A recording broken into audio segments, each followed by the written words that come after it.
Hi guys, and welcome to another episode of Kabir Considers. In this video, I'm going to react to Larry Bird's most savage moments. Now, this I've been looking forward to because I watched, what was it? It wasn't Larry Bird's mixtape, it was something else like I think it was Larry Bird's Story by Joseph Vincent. And it kind of billed him as this sort of like, this guy who off the court, nice guy, on the court, absolute beast, trash talker. And I wanted to see some examples, like, what are the sort of antics that he got up to while on the court. So this video here, I stumbled across it and I just knew I had to watch it as soon as I could.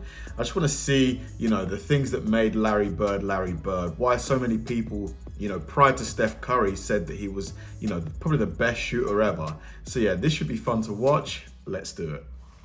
A part of the reason why Larry Bird was called legend was his brilliance as a basketball player, and the other part were his legendary and vicious trash-talking skills. Bird was a killer on the court. He had a foul mouth, and he wasn't afraid of anybody. This explosive combination gave birth to some of the most ruthless trash-talking stories in NBA history. So here are the 10 best Larry Bird savage moments. 1988 Three-Point Shooting Contest.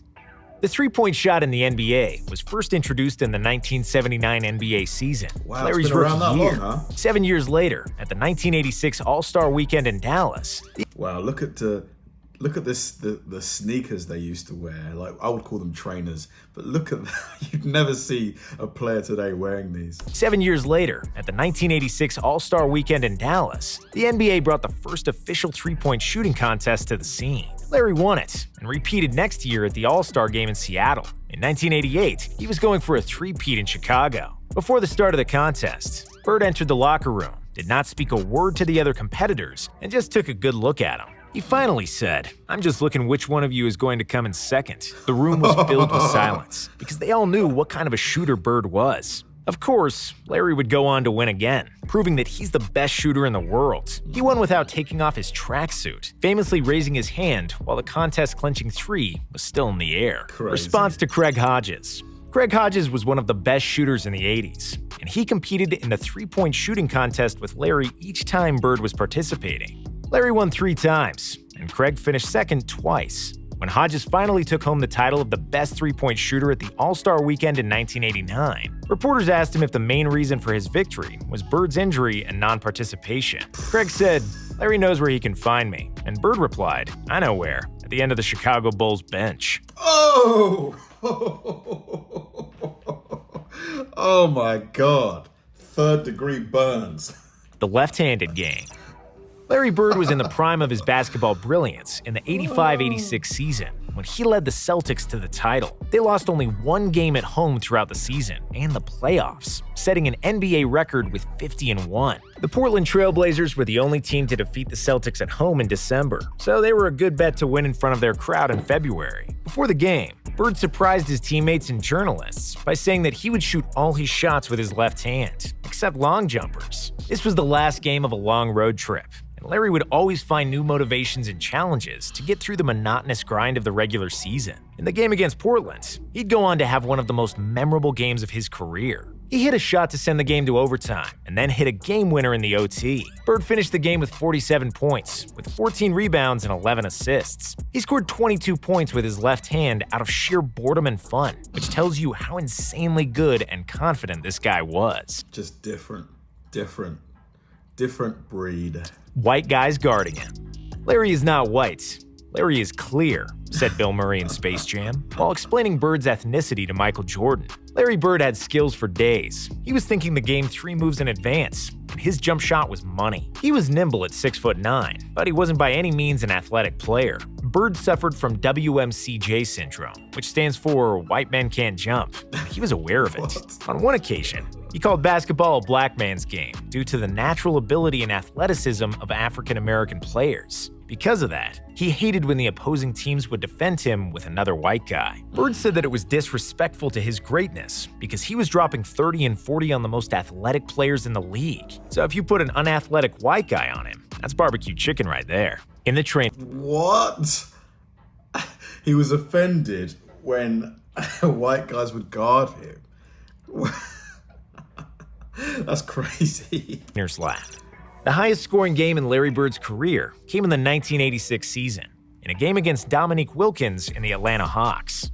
At the beginning of the first quarter, it was obvious that Larry is in the zone.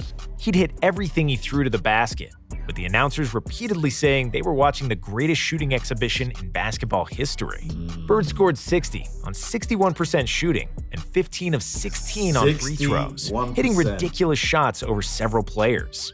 During the game, he suddenly said, "Did you see the reaction of the guy? Look at the reaction of the guy on the bench. He's around here." 15 on free throws, Wait, hold on. hitting ridiculous shots over several players.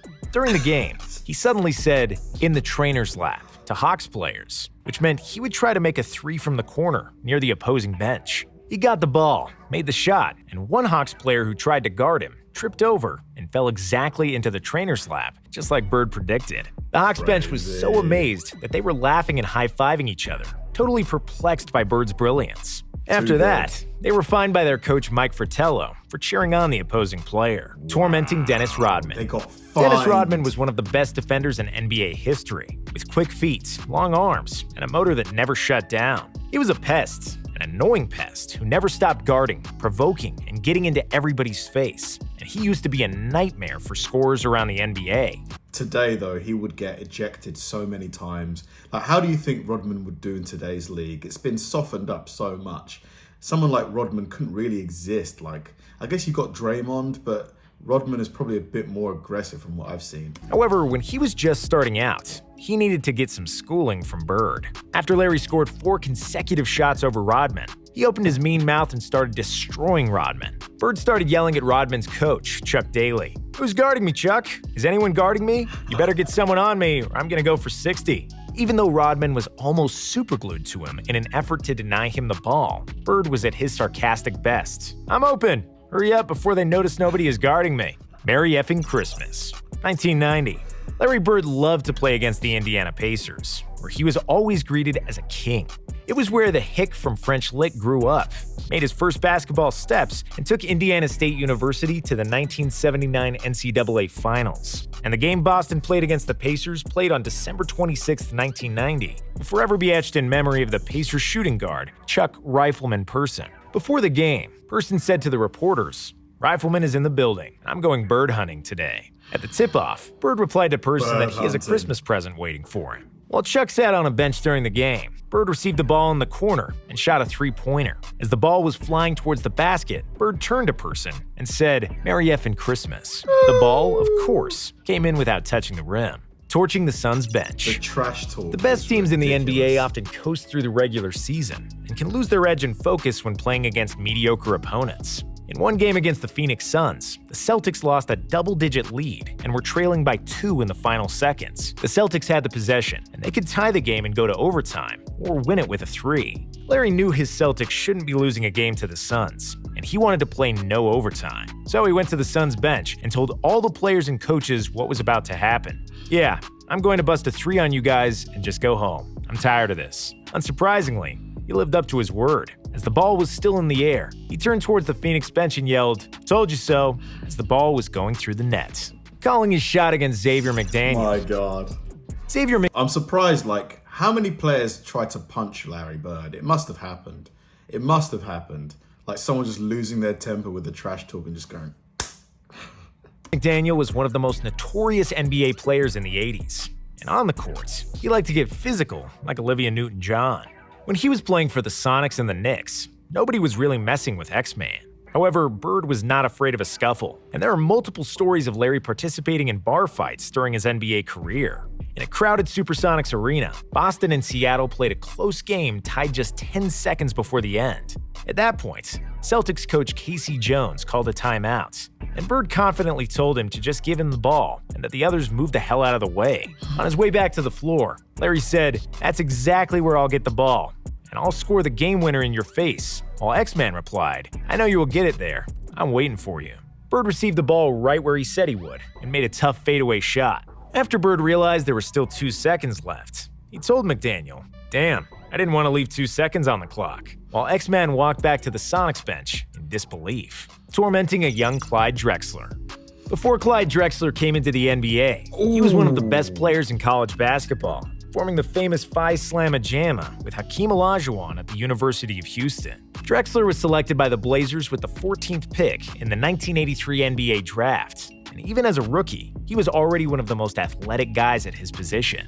However, Bird wasn't impressed. When Drexler subbed in the game against the Celtics, he started guarding Bird. Larry smiled at him and mockingly said, "You can't stop me. You're a rookie. You don't know anything." He would proceed to hit jump shot after jump shot over Drexler before the Blazers coach had mercy on him and subbed him out, while Bird was laughing at Clyde on the way to the bench. Jesus, what a mentality. Larry Bird, just a pure competitor from what I've seen. Just someone who lived and breathed winning. Winning at any cost.